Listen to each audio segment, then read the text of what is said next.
Bismillahirrahmanirrahim. Assalamualaikum warahmatullahi wabarakatuh. Untuk mata kuliah data mining ya, untuk materi hari ini atau materi ke-8 ya setelah ETS, kita akan masuk ke pembahasan mengenai analisis asosiasi. Nah, untuk yang pertama ini mungkin kita bahas dulu yang bagian pertama ya. Oke, kita mulai saja. Sebelumnya dipahami dulu ya untuk capaian pembelajarannya. Dari setelah kuliah ini, mahasiswa ini harus dapat mengetahui dan memahami konsep dasar analisis asosiasi, prinsip a priori, dan bagaimana mengevaluasi model asosiasi, serta mengimplementasikan pada permasalahan nyata. Oke, untuk sumber utama materi, untuk buku ada dua ya. Pertama ada buku Introduction to Data Mining, edisi pertama, keluaran tahun 2006 ya. Dan buku yang kedua, buku berjudul Data Mining, punya Bu Fajar, terbitan tahun 2013. Yang sumber berupa jurnal, di sini ada penggunaan analisa asosiasi dalam pemilihan lokasi wisata, dan juga ada Association Rule Analysis Application for Course Scheduling. Oke, untuk kali ini, ya kita akan belajar topik-topiknya ini ya. Yang pertama ada definisi pencarian pola asosiasi, kemudian aplikasi pencarian pola asosiasi, association rule mining, frequent item set, and association rule, kemudian association rule mining task, dan algoritma association rule mining a priori. Nah, ini ya. Jadi sebenarnya untuk pencarian pola asosiasi, di sini kita punya sekumpulan record dari database atau catatan transaksi gitu ya. Jadi misal di sini ya, di sini ada database transaksi. Ini ada transaksi ID 1, di dalam keranjangnya atau di struk belanjaannya itu ya. Itu isinya ada bread, coke, milk, kemudian yang transaksi ID kedua ada beer and bread, dan seterusnya ya. Nah, dari data-data ini ya, dari data ini semua, ya kita bisa melihat, kita bisa menemukan pola di sini. Sebelah kanan ini ya. Nah, ini misal, bila di struk itu atau di daftar belanjaan itu ada milk, maka kemungkinan besar ada juga coke. Artinya, bila seseorang membeli susu ya, maka kemungkinan besar orang tersebut juga membeli coke di saat yang bersamaan, di satu transaksi atau di satu struk.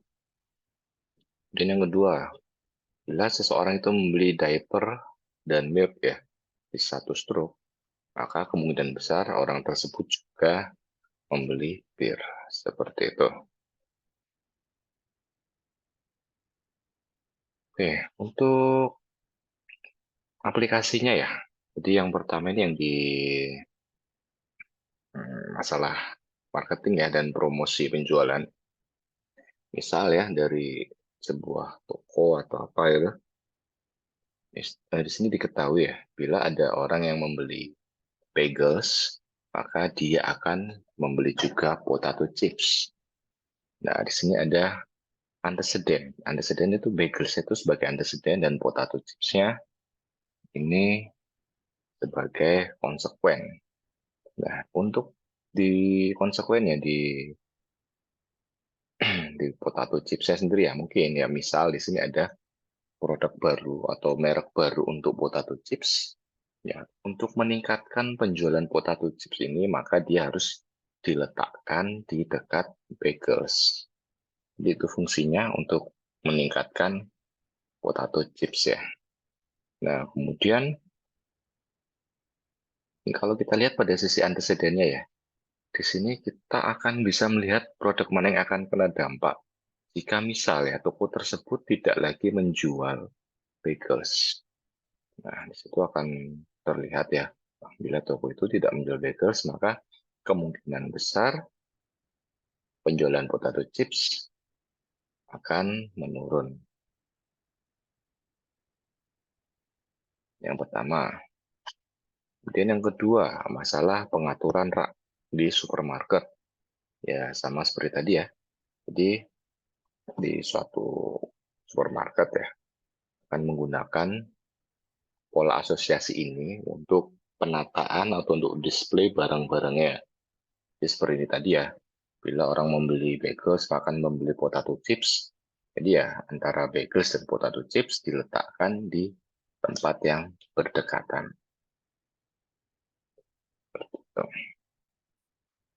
Oke, untuk aplikasi berikutnya ya, ini untuk masalah objek wisata ya. Jadi di sini bisa kita ambil hubungan ya antara karakteristik sosio-demografis wisatawan terhadap lokasi wisata yang dikunjungi. Bentuk rule asosiasi yang digunakan ya karakteristik dari wisatawan itu, maka hasilnya adalah objek wisata yang dipilih. Nah, untuk karakteristiknya ya range umurnya ya, dan jenis kelamin, status pernikahan, pekerjaan, dan pendapatan per bulan.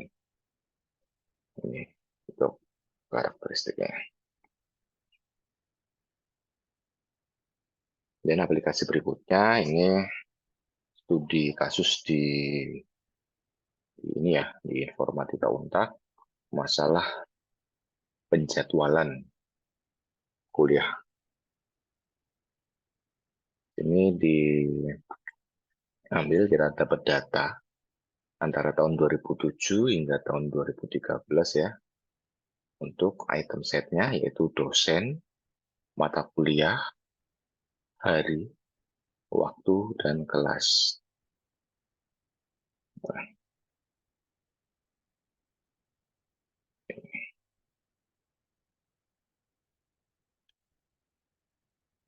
oke, masuk ke Association Trauma ini. Nah, di sini kita diberikan data seperti ini. Datanya seperti ini.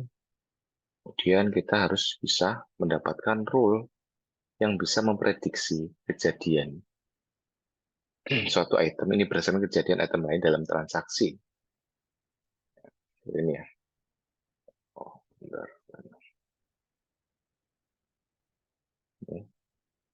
Jika orang membeli diaper, maka dia akan membeli bir. Jika membeli milk dan bread bersamaan, maka orang itu juga akan membeli telur dan coke secara bersamaan juga ya. Dan seterusnya. Kemudian di sini implikasi ini berarti co-occurrence. Ya, co-occurrence bukan sebab akibat. Nah, oke, untuk tabel transaksinya ya. Oke, nah, tabel pembelian biasanya kan berupa seperti ini.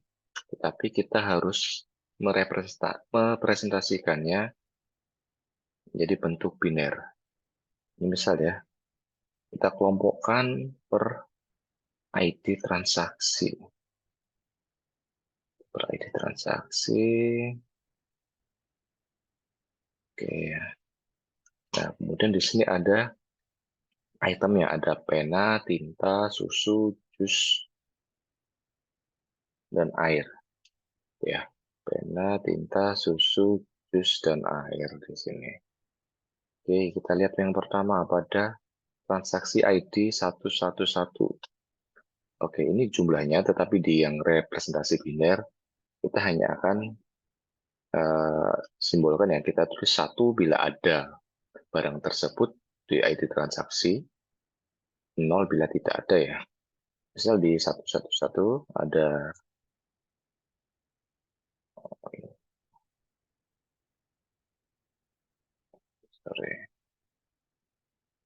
ada pena, tinta, susu, jus.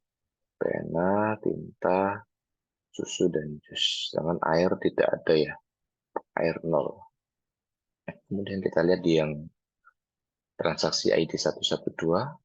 Ada pena, tinta, susu, Ya, seperti ini ya, dan seterusnya ya, hingga transaksi yang 114. Jadi, untuk tabelnya, kita ubah dulu ya, bentuk representasi bilangan. Jadi, ada atau tidak adanya item tersebut di transaksinya. Oke, kemudian kita harus tahu apa itu frequent item set. Nah, item set sendiri ini merupakan kumpulan dari satu atau lebih item. Misal, ya item set milk, bread, diaper. Jadi, item set itu ada yang ya item set. Kalau ada satu item set ya berarti isinya ada satu item set. Ya isinya ada bread, kemudian ada milk, kemudian ada diaper,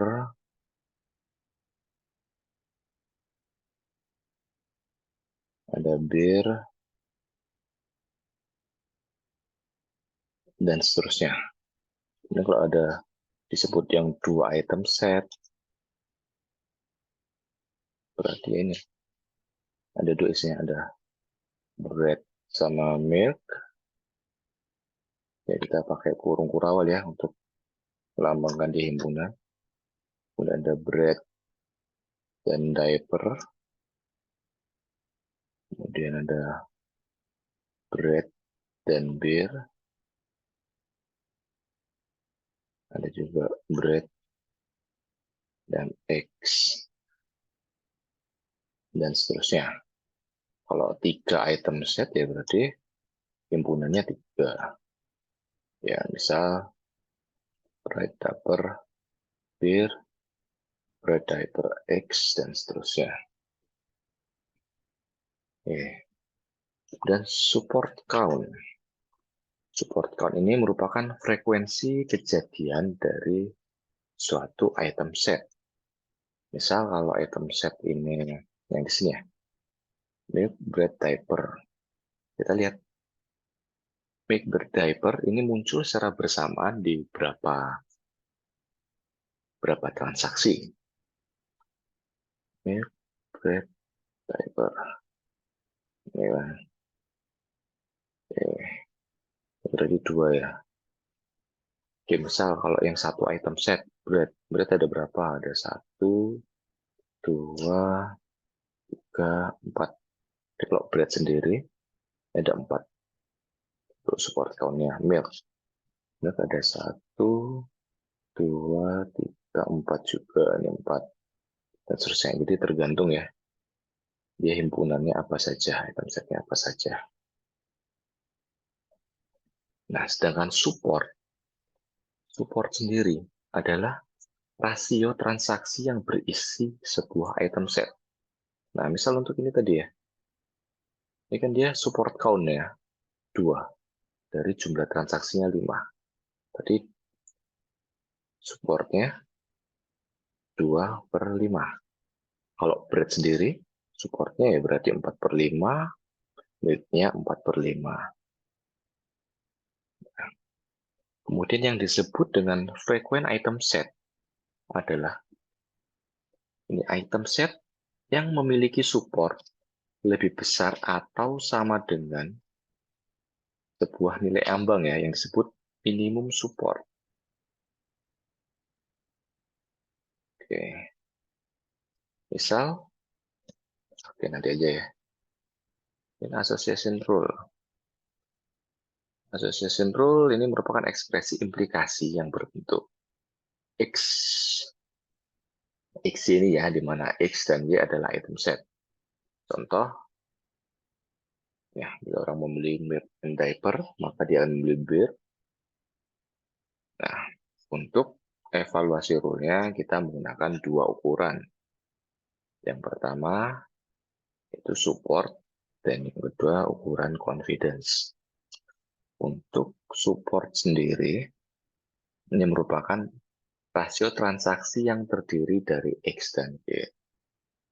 Contoh ini ya, kita pakai contoh mid taper bir ini ya. Nah, kita hitung untuk supportnya, kita kembali ke sini tadi ya. Support rasio transaksi yang berisi item set. Nah, mid taper bir. Mid taper bir. Ini berarti 2 ya. 2, transaksinya 5. Supportnya 0,4. Sedangkan untuk confidence, ini adalah seberapa sering item di dalam item set Y yang terjadi dalam transaksi yang berisi X. Nah, kita lihat Y-nya. Ya, milk, diaper, bir. 3 ini. 3 ini kan ada 2 tadi ya. Nah, kita hitung juga support count-nya dari milk diaper. Milk diaper. 1, 1 ini ya. 2, sama 3. Oke, support count milk diaper 3. Berarti 2/3. Berarti confidence-nya 0,67. Nah, untuk tugas dari Association Role Mining ya, ini kita punya data transaksi T ya. Tujuannya yaitu untuk menemukan semua aturan yang mempunyai nilai supportnya itu lebih besar atau sama dengan batas minimal support. Dan yang memiliki nilai confidence lebih besar atau sama dengan dari batas nilai minimal confidence. Nah, untuk pendekatannya sendiri, ini ada pendekatan brute force ya. Ya, ini jadi semua kemungkinan ini didaftar, kita list ya, kita scan untuk menjadi association rule. Kemudian kita hitung semua, hitung support dan confidence untuk setiap rule-nya. Kemudian kita hapus ya, atau kita pangkas rule yang tidak memenuhi minimum support dan minimum confidence. Nah, hambatannya itu masalah komputasi. Jadi ya berapa kali looping kan seperti itu. Jadi ini istilahnya komputasi yang mahal seperti itu ya. Boros resource. Oke, coba kita perhatikan di sini. Di sini ada 3 item sebenarnya, milk, paper, and beer sama. Cuman XY-nya berbeda tempat ya. Di sini bisa kita lihat, untuk item yang sama, XY yang sama, maka dia memiliki nilai support yang sama. Oke. Ya, dengan item set yang sama, rule-nya mau seperti apapun, nilai supportnya sama. Rule yang berasal dari item set yang sama memiliki support yang identik, tetapi ya nilai confidence-nya berbeda. Sehingga di sini kita dapat memasangkan ulang untuk keperluan support dan confidence. Oke, kemudian pendekatan berikutnya itu pendekatan 2 langkah. Yang pertama, kita bangun ya frequent item set. Ya, kita generate semua item set yang supportnya ini memiliki nilai yang lebih besar atau sama dengan nilai minimal support. Kemudian kita buat atau kita generate rule-nya. Itu kita buat rule yang memiliki nilai confidence tinggi dari setiap frequent item set. Jadi dari sini kita bangun rule generation-nya, di mana setiap rule ini merupakan partisi biner dari sebuah frequent item set. Jadi ini tidak semua dihitung ya, tidak seperti pendekatan brute force tadi. Tapi tetap ya, di sini frequent item set generation ini merupakan komputasi yang mahal. Nah, kenapa bisa mahal? Ya, coba kita perhatikan di sini. Di sini misal kita punya ada 5 item. Maka kita bangkitkan semua frequent item set dari 5 ini ya. Dari 5 ini kan bisa kita pasang-pasangkan. Jadi ini 1, ini 2, 3, 4 item, dan 5 item. Bahkan 0 ini ya, juga ada. Oke, A ini kita pasangkan dengan B, kemudian A kita pasangkan dengan C, A dengan D, dan seterusnya hingga D dan E ini dipasangkan. Kemudian AB ini kita pasangkan dengan dengan C ya.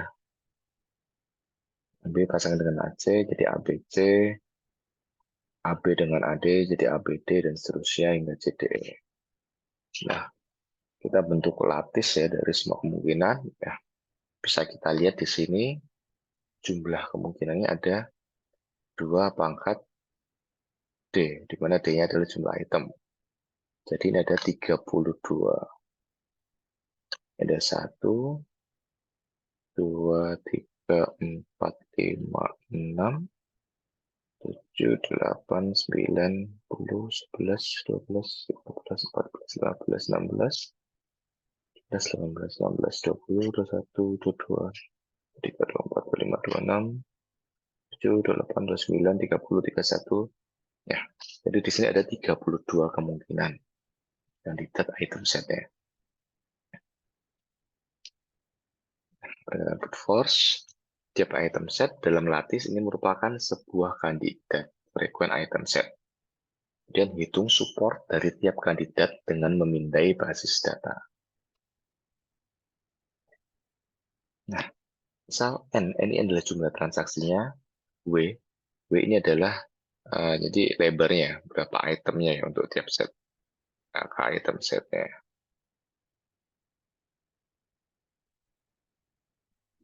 Nah, di sini kita bangkitkan. Ini item set ini apa namanya? Daftar kandidat ini M ya.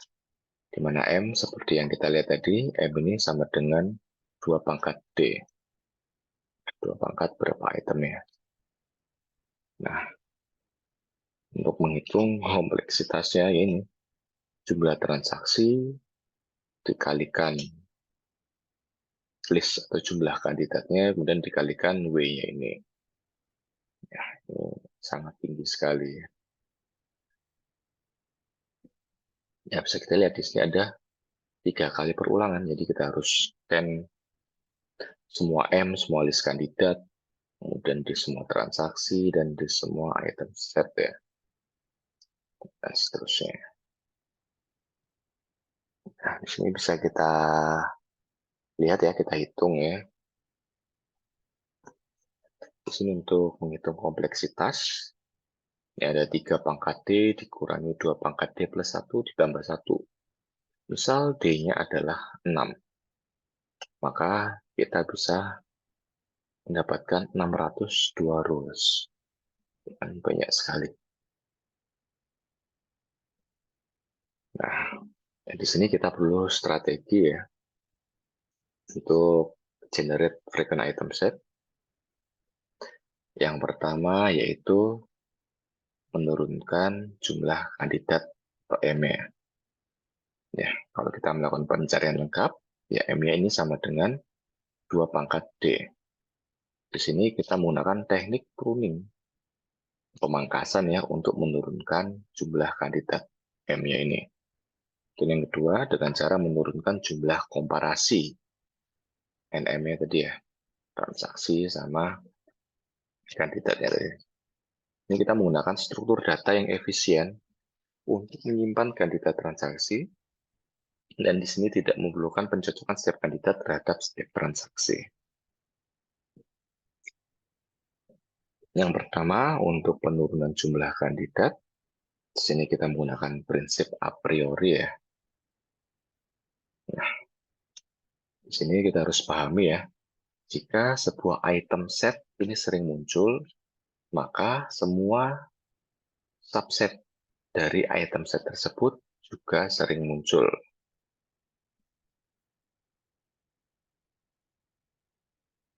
Oke, sebentar.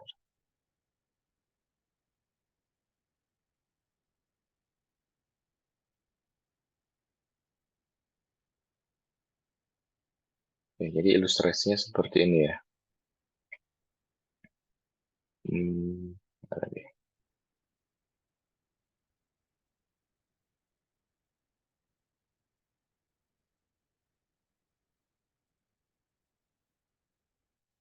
Langsung aja ke sini aja deh.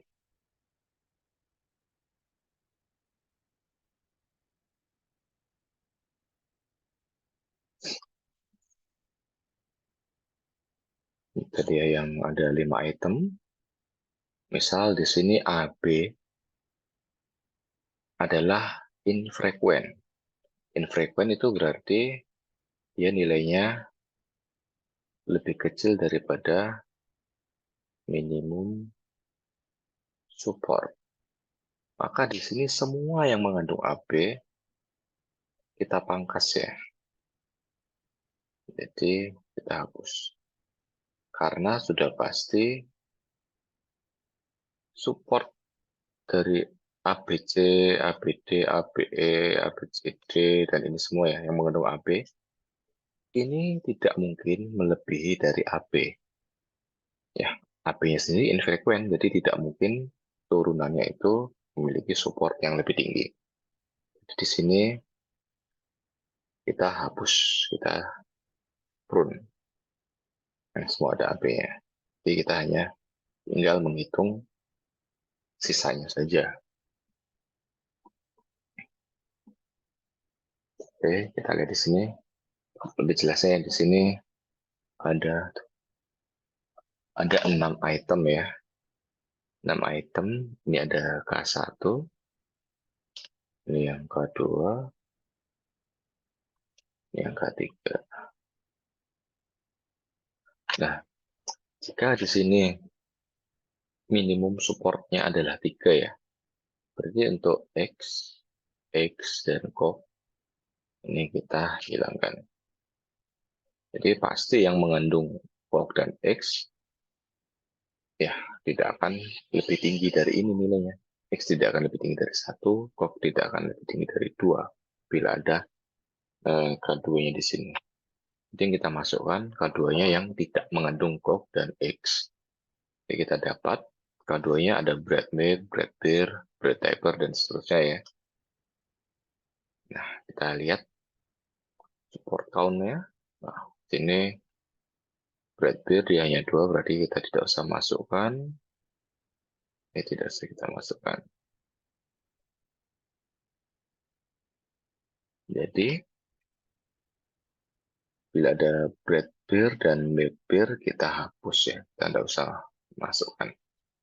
Jadi untuk yang ketiga, kita dapat bread milk diaper. Oke, kita dapat. Sini jadi kita cuma dapat 1, 2, 3, 4, 5, 8, 9.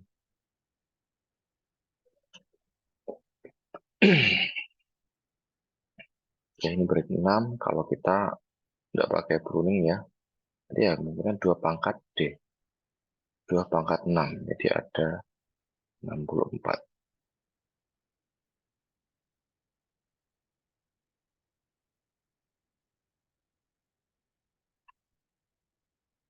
Oke, sedangkan dengan pruning kita sudah bisa dapat yang lebih kecil. Hanya 13. Nah, untuk algoritma a priori sendiri, ya metodenya ya mula-mula, kayaknya ini sama dengan 1 ya. Kita bangkitkan frequent item set yang panjangnya 1. Yang seperti ini ya. Yang itemnya cuma 1 saja. Kemudian ulangi sampai tidak ada frequent item set baru yang dikenali. Kemudian bangkitkan kandidat item set dengan panjang K plus 1 dari frequent item set yang maaf, dengan item set yang frequent ya, jadi yang sering dengan panjang K. Dan kita lakukan pemangkasan kandidat item set yang berisi subset dengan panjang K yang infrequent. Dan kita hitung support dari tiap kandidat dengan scanning database. Kemudian kita eliminasi kandidat yang infrequent. Dan kita hanya sisakan yang frequent. Oke. Dan berikutnya, cara yang kedua yaitu dengan penurunan jumlah komparasi. Untuk perhitungan kandidat, kita scan ya basis data transaksi untuk menentukan support dari tiap kandidat item set. Untuk mengurangi jumlah komparasi, simpan kandidat dalam sebuah struktur khas. Nah, daripada kita mencocokkan tiap transaksi dengan setiap kandidat, maka kita cocokkan saja transaksi dengan setiap kandidat dalam paket-paket atau keranjang-keranjang khas ya. Misal dari data transaksi ini, kita bentuk paket-paket ya. Di sini. Di sini ya, kita punya ada sejumlah K khas di sini.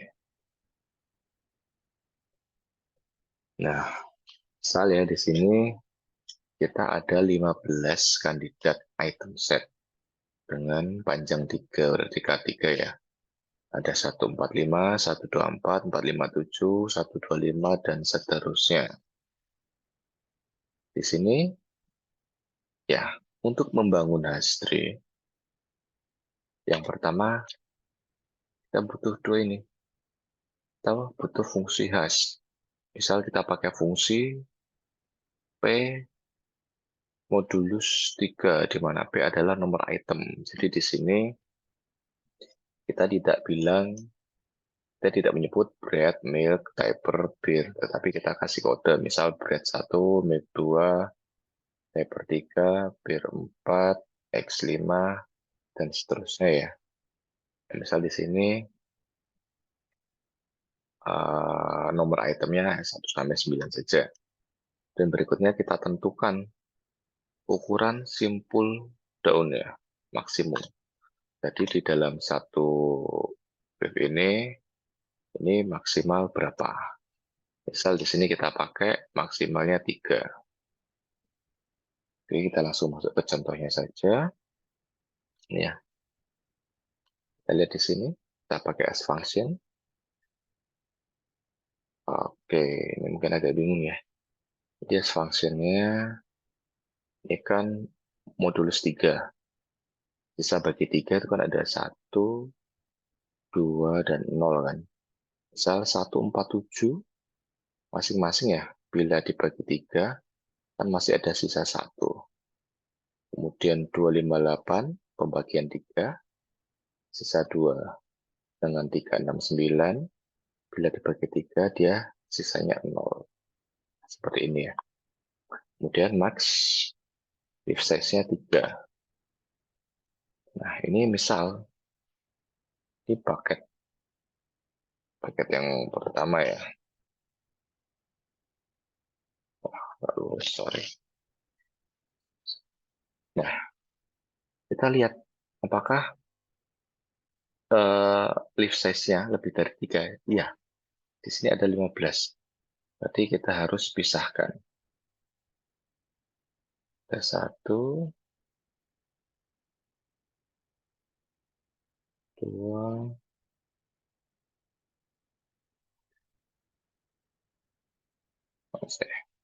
ini 3. Maaf, 0, bukan 3, 0. Ya, pertama kita lihat ini.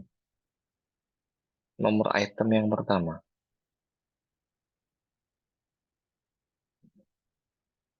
Yang pertama ya.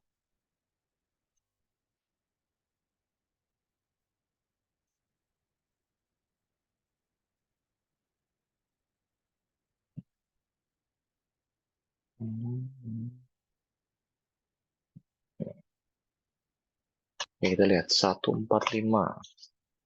145 di sini. 145. Kemudian 124.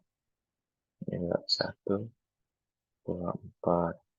Kemudian 457 di sini. 4, 5, 7, dan 125. 125, dan 458, 458, dan 159, 136.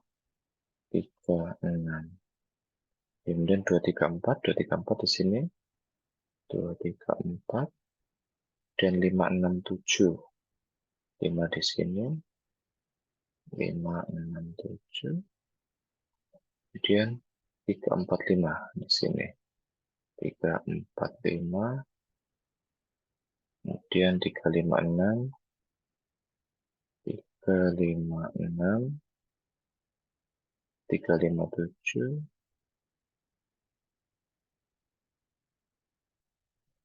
689, 689, 367, 367, dan 368, 368. Oke ya, sini kita sudah punya basket. Maaf, ya basket lagi ya.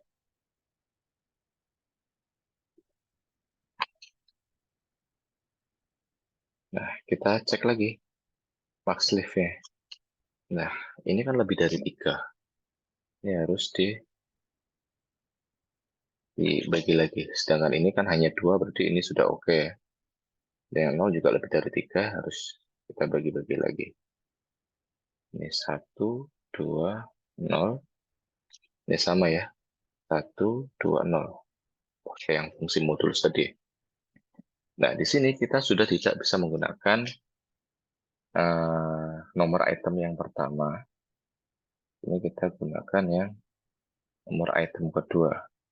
4, 2, 5, 2, 5, 5, 3, ini 4, 5, 5, 8, 6, 6. Gitu ya. Oke, 1, 4, 5, 4. 4 berada di sini. 1, 4, 5. Dan 1, 2, 4 di sini. 1, 2, 4. Dan 1, oh sorry. 4, 5, 7. 1, 2, 5. 4, 5, 8. 159 ya. 159, sini 136.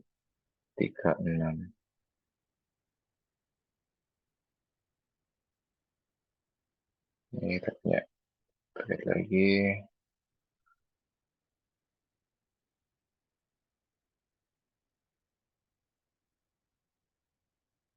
Ini juga masih lebih dari 3 ya. 3 kita harus bagi-bagi lagi ya. Ini 1, 2, 0. Tapi ini kita pakai yang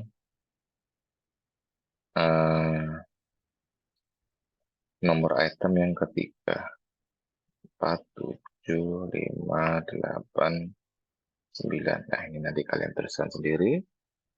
Terus sama ya, ini juga. Ini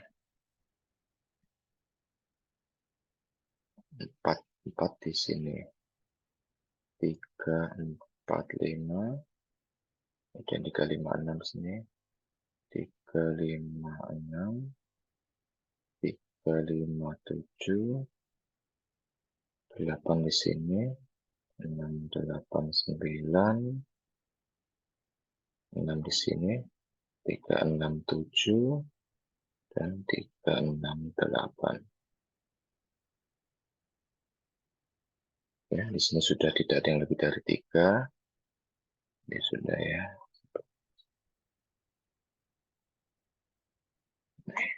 Kita sudah punya paket-paket yang maksimalnya 3. Ini masih harus teruskan yang ini. Kemudian untuk Sukses untuk discovery menggunakan hash tree ya.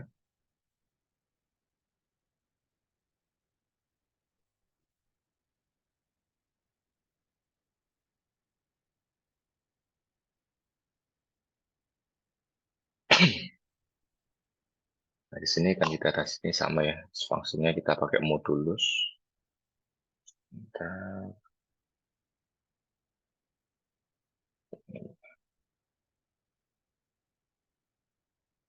ini kan yang 0, ini yang level 1, yang level 2,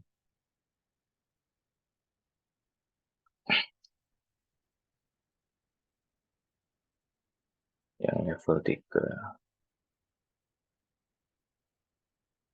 Nah, ketika di hash ini hash on 1, 4 atau 7 ya. Ya, untuk yang level 1 kita lihat di sini, pas masuk sini. 1, 4, 1 di sini. Nah, kemudian masuk yang level 2 juga masuk sini ya. Yang ini juga ikut sini. Masuk level 2, 4-nya. Yang 258 sama ya. Yang level 1, ini level 2, yang level 3. Oke, untuk yang level 1. 1 berarti hanya di sini saja. 25 di sini. Kemudian yang level 2, dia masuk ke sini. Maaf, yang ini yang level 2 ya. Level 2 di sini. Sedangkan ini yang masuk ke level 3 di sini. Oke, sama ya untuk yang 369. Yang level 1-nya, yang level 2,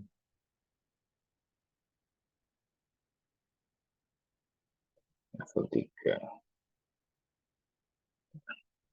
Nah, ini. Kemudian untuk operasi subsetnya, di sini misal kita dapat sebuah transaksi.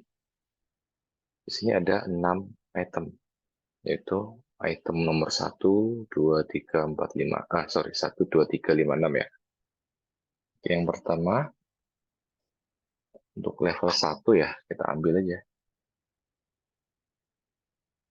1, 2, 3 di sini. Nah, oke. Kita lihat di sini ya, possible subset size-nya 3. Jadi kita tidak bisa ambil 5 ya. Kalau 5, setelah 5 kan hanya ada 6. Jadi kita tidak bisa di sini ambil 5, 6. Berarti kita hanya berhenti di 3 sini.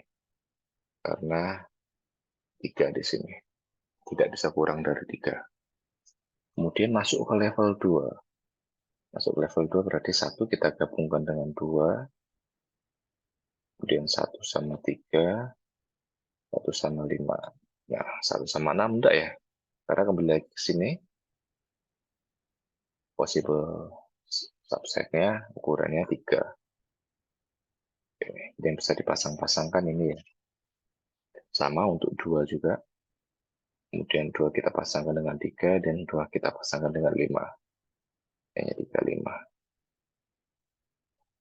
Oke, masuk ke level 3. Sini 1, 2, 3.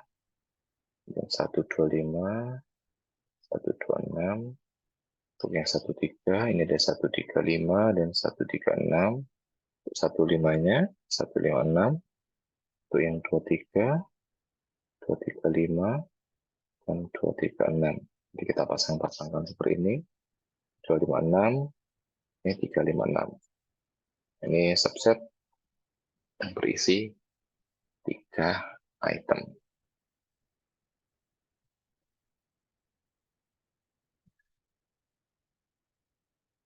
Nah, ya kita gunakan hashnya. Ini ada transaksi tadi ya. Yang berisi item 1, 2, 3, 5, 6. Jadi yang pertama di level 1, ya, 1, 2, 3. Untuk yang 2 ini kan sudah langsung ketemu dengan paketnya ya. Sedangkan yang 1 sama 3 belum. Jadi kita lanjutkan. Di sini ini kita yang fokus ke 1 dulu. Ini kita pasangkan 1, 2, 1, 3, sama 1, 5 ya. Untuk 1, 2,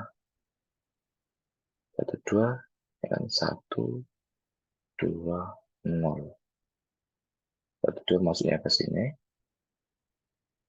Kemudian 1, 3, 1, 3 ke sini. Dia langsung masuk ke paketnya.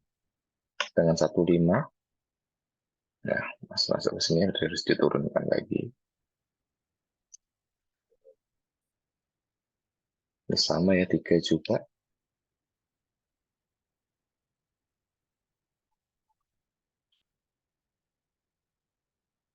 Oke, ini kita teruskan. Ini dulu ketemu paketnya. Kemudian yang 1, 3, 5, 6. Maaf, yang 1, 2, 3, 5, 6 ini ya. Ini di sini. Ini bisa 1, 2, 5. Bisa juga 1, 5, 9, 4, 5, 8. Oke. Dari sebelumnya kita punya 15 kandidat ya. 1, 2, 3, 4, 5, 6, 7, 8, 9, 10, 3, 5, 15. Nah, sini kita hanya menggunakan 11 kandidat. Ya. Nah, di sini beberapa faktor yang mempengaruhi kompleksitas.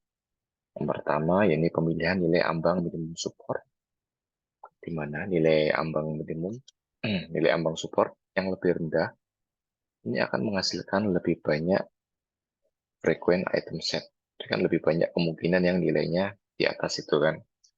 Dan serta akan meningkatkan jumlah kandidat dan panjang frequent item set maksimal.